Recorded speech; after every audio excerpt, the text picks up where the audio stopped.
Estudio 10 TV presenta Actualidad TV. Entrevistas, Y vamos a compartir un tema bien interesante, así es que los invitamos a que presten muchísima atención a lo que acabamos a conversar. Don Mario Machado con nosotros el día de hoy. ¿Qué tal? Tanto gusto. Un gusto, William, estar con ustedes aquí en este lugar tan importante para dar a conocer, ¿verdad? Situaciones temáticas que son de gran relevancia en este tiempo, ¿verdad? profesionales en distintas áreas estarán con nosotros con temas actuales para este siglo XXI. Y ahora con ustedes, el invitado de hoy. Amigos de Actualidad TV, ¿qué tal? Soy William RM y le doy la más cordial bienvenida a un programa más por medio de Estudio 10 TV, por medio de www.facebook.com/inclinada Estudio 10 TV, tu canal online. La invitación muy cordial para que se quede con nosotros porque el día de hoy se encuentra con nosotros nuestro invitado, el señor Mario Machado. Él es psicólogo y va a estar compartiendo un tema muy interesante como los temas que nos ha traído don Mario en estos días, en estos programas pasados. Y en este programa vamos a tener un programa con don Mario, luego vamos a tener un programa con doña Isabel y ahí vamos intercalando a nuestros invitados. Tengo vía Stringer a don Mario Machado el día de hoy. Don Mario, ¿qué tal? Tanto gusto. Muy bien, William, un placer estar con ustedes Qué bueno. compartiendo un tema que creo que va a ser de interés, ¿verdad? Para mucha gente. Sí, un tema relacionado con todo lo que es el confinamiento, el estar encerrado y que se complica sobre todo en las familias donde hay enfermos crónicos, también enfermos terminales. Y es el síndrome del cuidador que quisiera tocar en esta oportunidad. El síndrome del cuidador, que es una situación que se presenta en personas que tienen que desempeñar un cuido, valga la redundancia, eh, de personas que están de alguna manera sufriendo algún trastorno, sobre todo con características crónicas y en algunos casos terminales, ¿verdad?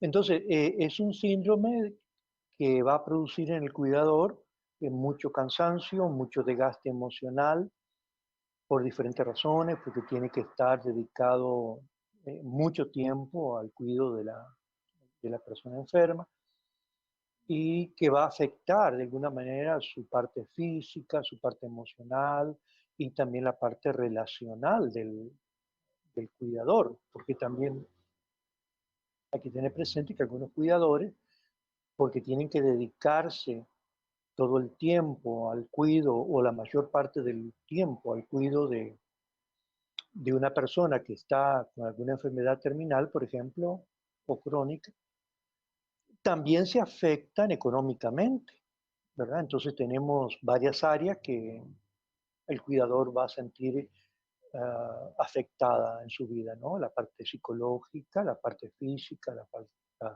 parte económica, la parte relacional, ¿no? Entonces, es un tema que yo considero que como te decía, se agrava en esta situación de confinamiento. ¿Por qué? Porque verás que a veces los cuidadores tienen oportunidades, como por ejemplo de asistir a grupos de apoyo o a charlas que algunas instituciones y hospitales les brindan, ¿no? Pero por la problemática de la pandemia, eh, ya no se pueden dar esos servicios de una forma tan, tan flexible y tan frecuente como antes, ¿verdad? Entonces, tenemos que trabajar esta situación. Ahora, el cuidador puede ser por diferentes tipos, por ejemplo, el tipo de parentesco, que es un cuidador que está al servicio de un enfermo eh, pariente, ¿verdad? Un pariente directo, ¿no? Puede ser también por proximidad geográfica, porque vive con esa persona o vive cerca de esa persona. Y también el otro elemento que caracteriza a un cuidador es el género. Y esto es muy importante porque un 85% aproximadamente de los cuidadores son mujeres, ¿no? Entonces, cuando uno hace algún grupo de apoyo para cuidadores, pues uno lo nota, ¿verdad? Porque tal vez hay 8 o 9 mujeres por cada varón que asiste al grupo, ¿no? Eh, es muy importante tener todos estos elementos presentes. Entonces, por lo general, los pacientes que demandan, ¿verdad? El cuido, la presencia eh, eh, de sus parientes o de las personas cuidadoras, este, son enfermos, como dije al principio, con característica de cronicidad o incluso terminales. ¿Qué cuidado específico se le debe tener a un cuidador o a una persona que tiene esa importante labor en medio de esta crisis sanitaria, en medio de esta pandemia? Sí, es interesante que los cuidadores, por así decirlo, eh, deben tener conciencia de sus derechos, ¿cierto? ¿No? En este momento me viene algo a la mente que podría ser importante, ¿no? Puede haber alguna diferencia, y en algunos casos bastante fuerte, entre lo que es un cuidador profesional a lo que es un cuidador por parentesco, ¿no? El cuidador profesional puede que tenga una capacitación, un entrenamiento, ¿verdad? Y ejerce un cuido con cierta característica de profesionalismo, que eso mismo hace que no le afecte tanto el estar al cuido de un paciente crónico, por ejemplo, ¿no? O terminal. Pero los familiares no son cuidadores profesionales que han tenido que estudiar, llevar una práctica, ¿no? El cuidador profesional, bueno, es contratado, cobra su salario, digamos, por hacer su trabajo, ¿no? Y tiene toda una capacitación teórico-práctica, ¿verdad? Pero ¿qué pasa con la mayoría de los cuidadores, que son familiares y no tienen esa capacidad de poder separar a veces las emociones, los sentimientos, del acto de cuidar a un enfermo? No sé si dejó claro la diferencia, ¿verdad? Lo que son, por ejemplo, las emociones, los sentimientos involucrados hacia una persona Sí. y el acto de cuidar, ¿verdad? Porque un cuidador profesional, pues, va a tener más facilidad, ¿no?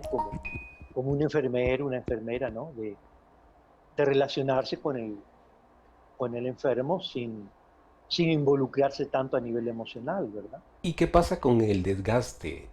¿De qué forma se puede de alguna forma controlar o minimizar para que esa Ujú, persona que ujú, tiene ese ujú, desgaste físico y mental tan grande, como usted dice, que no está preparada, ajá, que no tiene ningún tipo de preparación profesional, de qué tipo ujú. de ayuda se le Bueno, puede brindar? el cuidador profesional, digamos, hay gente que se prepara para este trabajo, ¿verdad? Entonces, entre las capacitaciones que se le dan a los cuidadores profesionales está el autocuido, ¿verdad? Que son toda una serie de reglas, de principios, de cómo cuidar su salud, ¿no es cierto? ¿No? Pero, repito, en el caso de la mayoría de los cuidadores que son parientes o familiares del enfermo, entonces tienen que aprender. cómo cuidarse a sí mismo, cómo evitar caer en el síndrome del cuidador, cómo evitar quemarse emocional y físicamente, por así decirlo, ¿no? Entonces, hay una serie de elementos que serían muy buenos, que el cuidador o cuidadora tenga presente, ¿no? Como por ejemplo, el número uno, cuidar de sí mismo, cuidar de sí misma, ¿no? Esto es muy importante porque muchas personas pues llegan a un punto de desgaste por dedicarse tanto a personas que están a su protección, ¿no es cierto, no? Que terminan quebrantando su propia salud. Entonces, viola un principio fundamental, y es que el cuidador debe, en primer lugar, velar por el cuidado de sí mismo, de su propia salud, de su propia integridad física y emocional. Eh, ¿Cómo? ¿No? ¿Cómo un cuidador puede protegerse, digamos, ¿no? Bueno, esto no es nada fácil. ¿Por qué? Porque a veces uno ve que los cuidadores se enfrentan a realidades bastante dolorosas y difíciles, como por ejemplo que una persona tiene que cuidar a un pariente y se sobrecarga. ¿Por qué? Porque no tiene ayuda, apoyo del resto de la familia, o porque esa persona no tiene muchos familiares que le puedan dar una mano, por así decirlo, ¿no? En algunos casos, cuando uno puede trabajar con cuidadores, lo ideal es, y en algunos casos se da esto, que es muy bueno, ¿no? Es muy bueno que cuando esto se puede concretar, y es convocar a toda la familia del enfermo o a la mayoría de los familiares del enfermo crónico. ¿Para qué? Para poder distribuir los roles y las actividades, para que ninguno de los familiares que va a proteger, a cuidar al enfermo, se sobrecargue, ¿verdad? Pero no siempre es fácil. Y a veces uno de la familia termina sobrecargándose, ¿verdad? Y a veces hay mucho dolor y mucho resentimiento. ¿Por qué? Porque para mí es muy triste oír a una mujer, por ejemplo, que diga, bueno, y somos 9 hermanos, pero solamente me ayuda una hermana o dos, o somos 4 o 5 hermanos y solamente yo tengo que cuidar a mi papá, a mi mamá, ¿no? Yo he tenido pacientes, digamos, cuidadores, Sí, señor. ¿no? Porque yo trabajo con cuidadores, ¿no? También, dándole apoyo, asesoría, ¿no? Pero he tenido pacientes que me han dicho, Mario, yo estoy cuidando a mi papá y a mi mamá, que son adultos mayores Sí. y que ambos están en una situación de dependencia casi absoluta de mí, porque no tienen libertad de movimiento, por ejemplo, ¿no? Sí, señor. Y yo tengo que velar por ambos. Y resulta que mis hermanos no me apoyan, no me ponen el hombro.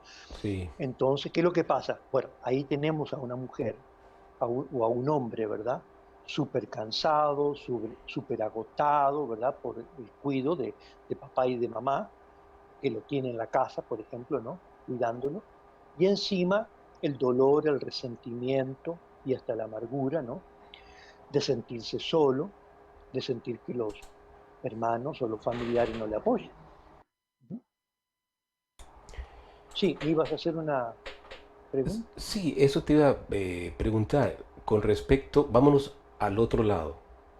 Esa Ujú, persona que tiene esa enfermedad invasiva, ujú, que sufre ujú, fuertemente, ujú, también qué tipo de ayuda y qué tipo ujú, de abordaje se le puede dar a esa persona.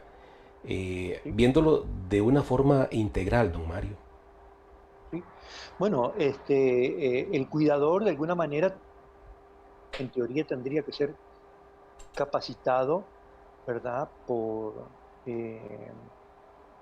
el hospital, digamos, cuando ya tenemos un enfermo terminal, por ejemplo, ¿no? Este, o un enfermo crónico.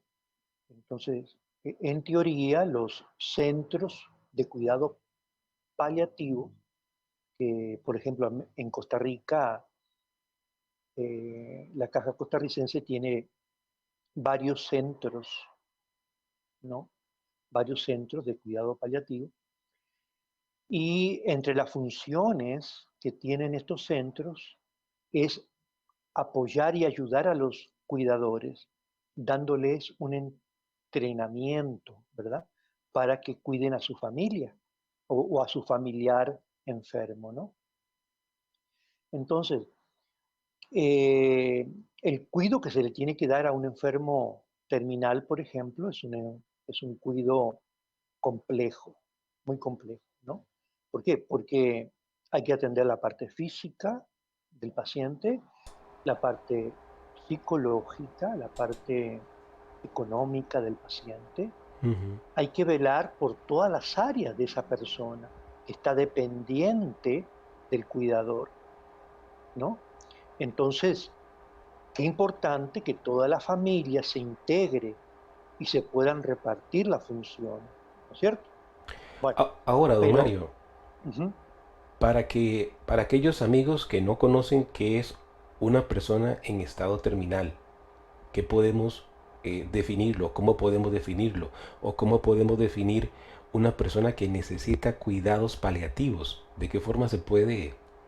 eh, sí, eso es muy importante. Por ejemplo, una persona con una situación de enfermedad terminal sí.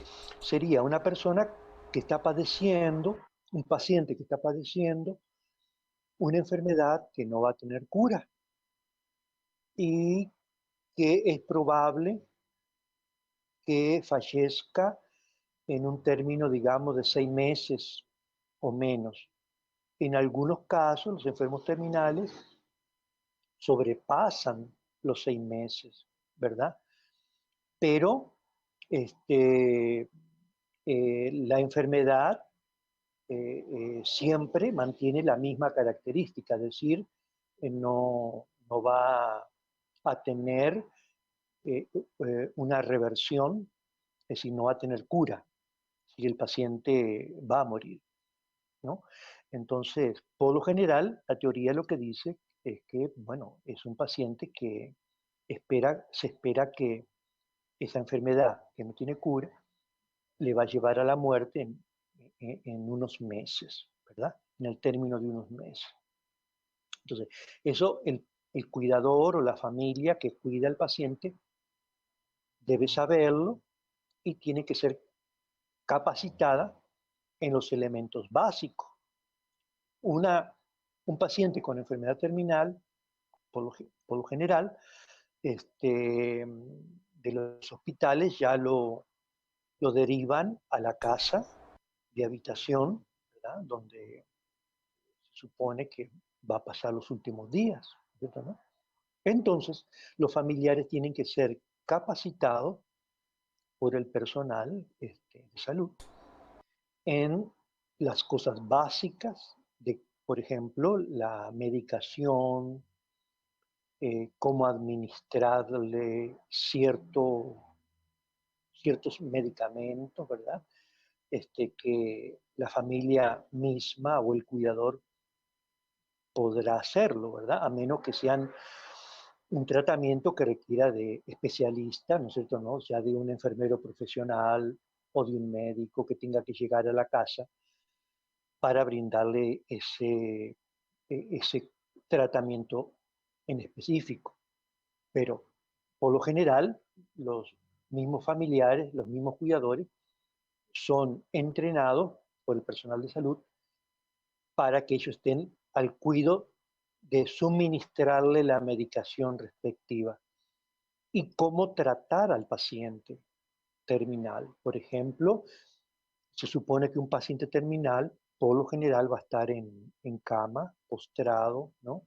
Y, es, y eso demanda todo una capacitación del cuidador, de cómo velar por ese enfermo, cómo cuidar su cuerpo, porque va a ser una persona que va a estar postrada, que va a tener problemas de llagas, de úlceras, por la misma postración, ¿verdad? Entonces, cómo ayudar para que eso no se dé, ¿verdad? Cómo cuidar la piel del paciente, cómo hacerle masajes, cómo bañar al paciente, que a veces hay que hacerlo en la misma cama, ¿verdad? Cómo cambiarle los pañales, en fin, un montón de detalles que el familiar o el cuidador tiene que comenzar por aprender para no cometer errores, ¿verdad? Y ayudarle al máximo a la persona que tiene esa enfermedad terminal.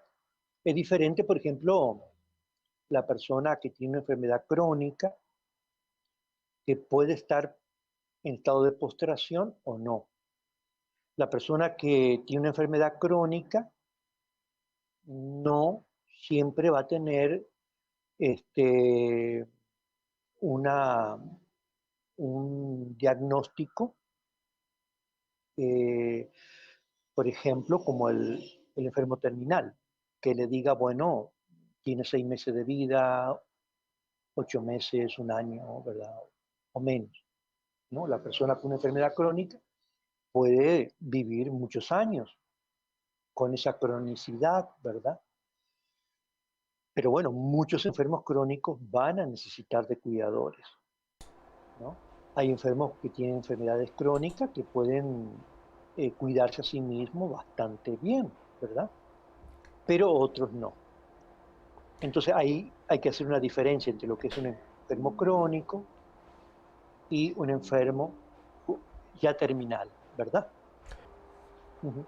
Bueno, por lo general, digamos, los enfermos terminales, llega un momento que de las unidades de cuidados paliativos de los hospitales Ujú. eh, envían al paciente a la casa, al hogar, ¿verdad? Entonces, eh, la familia es asesorada por el personal de salud, ¿verdad? O debería serlo, ¿verdad? En teoría, ¿no? De, con respecto a la higiene, las características, ¿verdad? Del hogar, eh, el- todo lo que es el contexto de, de esa casa, digamos, ¿no? Que va a tener un paciente terminal, ¿no? Este, entonces, ellos son preparados, es decir, y también reciben las citas eh, en forma sistemática de los profesionales de los hospitales, ¿verdad? Que están llegando cada tanto para ir supervisando el estado del paciente. Pero sí se requiere, ya te digo, toda una capacitación de la familia, como por ejemplo, no sé, algo muy sencillo que es cómo manejar el tubo de oxígeno, ¿no? Cómo ayudarle al paciente para que pueda tener su oxígeno cuando sea necesario, ¿no? Y detallitos como eso que son muy importantes. Ahora, la familia y el enfermo terminal requieren de una preparación emocional, una preparación psicológica, ¿verdad? Ambos, ¿no es cierto? Los cuidadores, la familia y el paciente. Este, También con el enfermo crónico, sí, sí, de alguna manera sería muy importante, ¿no es cierto?, la preparación psicológica. Por ejemplo, no sé, digamos que una persona que se le diagnostica diabetes bueno, no solamente se le dé las instrucciones básicas para el autocuido, ¿no? De la parte fisiológica, física, ¿no es cierto?, la alimentación, sino la parte psicológica, ¿no?, de esa persona que tiene que cuidarse a sí misma porque tiene una enfermedad crónica como es, digamos, la diabetes. Bueno, en algunos casos, pues, la diabetes puede revertir, ¿verdad? Pero en algunos casos no. Entonces, porque la preparación psicológica de esa persona y también la familia, ¿no? ¿Por qué? Porque la familia, pues, tendrá que ser capacitada, en este caso, como por ejemplo la alimentación que va a requerir el paciente, y entender la parte psicológica y emocional de los cambios que el paciente puede ir teniendo, ¿no es cierto? ¿No? Aprender a manejar ciertas situaciones. Se pone más complicado cuando el paciente es un paciente terminal, ¿verdad? ¿Por qué? Porque aquí la capacitación psicológica es la preparación emocional del paciente Ujú. que va a morir, ¿no? El asumir la realidad de la muerte. Y también la familia tiene que ser preparada emocionalmente y tiene que prepararse ante esa realidad que el familiar tiene una enfermedad terminal que va a tener su conclusión en un tiempo no muy lejano en el hecho de la muerte. Entonces, tanto en el paciente como en los familiares, primero que uno va a encontrar, por lo general, ¿no?, es una negación, ¿no? Una negación a la realidad del desenlace final, que es el morir, ¿no? Entonces, ¿qué es lo que sucede? Aquí tenemos un problema, porque si la familia se pega a la negación y el paciente se pega a la negación, la calidad de vida, que es lo que hay que luchar por el paciente con una situación de enfermedad terminal y también con el paciente con una enfermedad crónica, ¿no?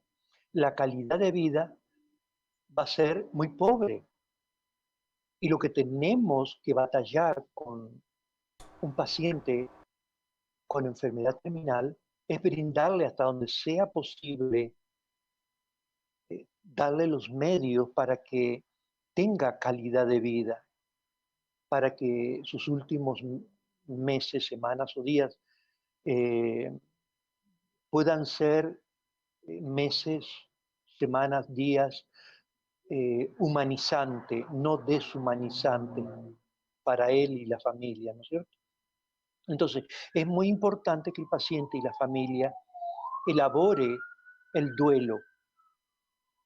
En este caso, tenemos que abordar lo que se llama, ¿verdad?, o técnicamente o en algunos contextos, es conocido como el duelo anticipatorio.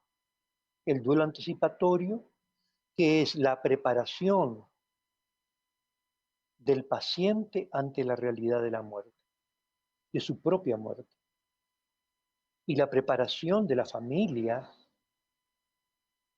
ante la aceptación que su familiar va a morir. Entonces, el duelo anticipatorio se tiene que elaborar bien. Y en la medida que el duelo anticipatorio se elabore bien, el paciente va a tener una mejor calidad de vida. Y los familiares de ese paciente terminal van a poder asumir con una sanidad emocional, una sanidad mental satisfactoria el desenlace final. Es muy complicado, por ejemplo, tener un paciente que se resiste a morir. Es muy doloroso, ¿verdad? Ver una persona que hasta los últimos momentos está en una situación de negación absoluta, que se resiste. Para los familiares también es muy desagradable ver este cuadro, ¿verdad? Por eso, qué importante es la parte psicológica, la parte espiritual para ese paciente, ¿no? ¿Por qué? Porque ese paciente tiene que asumir la realidad de su finitud, como todos los seres humanos, ¿verdad? Somos una cultura, somos sociedades, ¿no es cierto? En esta parte del mundo, al menos, no sé, en otras partes del mundo, pero al menos en esta parte del mundo occidental, somos culturas, sociedades que nos resistimos Claro. a la idea de la muerte, que hacemos, ¿qué te puedo decir? Como Sí, señor. un ídolo de la juventud, que rechazamos la idea de la vejez, que no queremos aceptar Claro. la idea de que algún día vamos a morir, por ejemplo. Importante. Y William, eh, tenemos que aprender a envejecer. Es Desde correcto. jóvenes, desde niños tenemos que Sí, aprender a sí, sí. envejecer Completamente para de acuerdo. tener calidad de vida, aunque tengamos 100 años, pero tengamos calidad de vida. Sí, Pero ¿qué pasa si nosotros nos resistimos a envejecer? Nos envenenamos emocionalmente, ¿verdad? sí. Y espiritualmente. Entonces esto es un trabajo espiritual, psicológico, el aprender a envejecer y el aprender también que vamos a morir algún día. Correcto. Entonces no tenemos que recibir de un médico o de un equipo de médicos la noticia que vamos a morir Ujú. en poco tiempo para prepararnos. Qué importante es la meditación en este tema de nuestra propia finitud, ¿verdad? Que algún día vamos a morir y que tenemos, ¿por qué no?, que pensar en esta situación. Yo he estado leyendo, bueno, como tú sabes que yo soy teólogo también, Sí, ¿verdad? correcto. Y he hecho investigaciones de diferentes corrientes religiosas Sí, señor. y me he encontrado con corrientes religiosas que trabajan bastante bien Ujú. el hecho de que nosotros como seres humanos vamos a morir. Un ejemplo es algunas corrientes budistas, ¿no? Eh, que enseñan a los fieles la necesidad de meditar en la muerte de uno mismo y en la muerte de los seres queridos, ¿verdad? Bajo el principio que ellos conocen como que todo pasa, ¿no? Nada es permanente. Ellos le llaman el principio de la in- impermanencia, ¿verdad? La impermanencia. Nada es permanente. Ni siquiera nosotros somos permanentes, ¿no es cierto, no? Don Mario, Todos vamos de alguna manera a pasar por un momento de sufrimiento, de dolor sí. y la realidad de la muerte. Eso es lo que quisiera, que nos dejes un mensaje porque ya el tiempo nos alcanzó y me Bueno, hay gustaría, tanto que sí, hablar, ¿verdad? sí, claro Podemos que sí, seguir con otra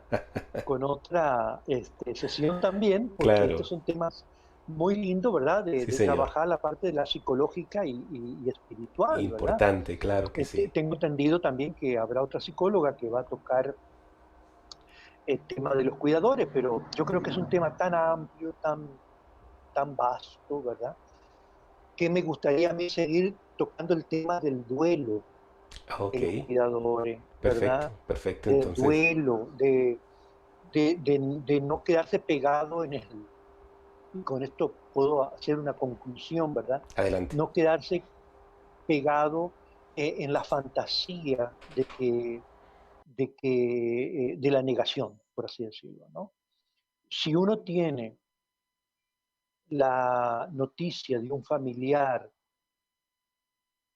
que con una enfermedad terminal, ¿no es cierto?, que los médicos le dan esa noticia, bueno, uno tiene que prepararse, ¿verdad?, como familiar para ir de alguna manera, de a poquito, ¿no?, aceptando la realidad de la partida de ese familiar.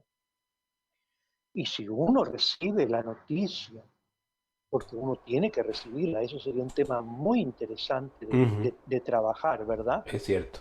¿Se le debe decir a uno que tiene una enfermedad terminal o no? Bueno, eso podemos tocarlo en otro momento. Pero digamos, si a mí me dicen, Mario, te quedan 3 meses, 6 meses de vida, yo Ujú, lo que tengo que entender, primero que tengo que darle gracias a la persona, al médico, al profesional que me lo dice, ujú. porque yo necesito que me lo digan, Claro. ¿verdad? No, no que me lo oculten, ¿no? Porque si no, eso no me va a ayudar a mí a elaborar Ujú. la realidad de mi propia finitud, de mi propia muerte, y de prepararme psicológica, socialmente. Socialmente, ¿qué significa? Por ejemplo, bueno, sí, el testamento, el despedirme, el arreglar mis cosas, ¿no? Sí, Yo señor. sé que este es un tema muy delicado lo que estamos hablando Claro.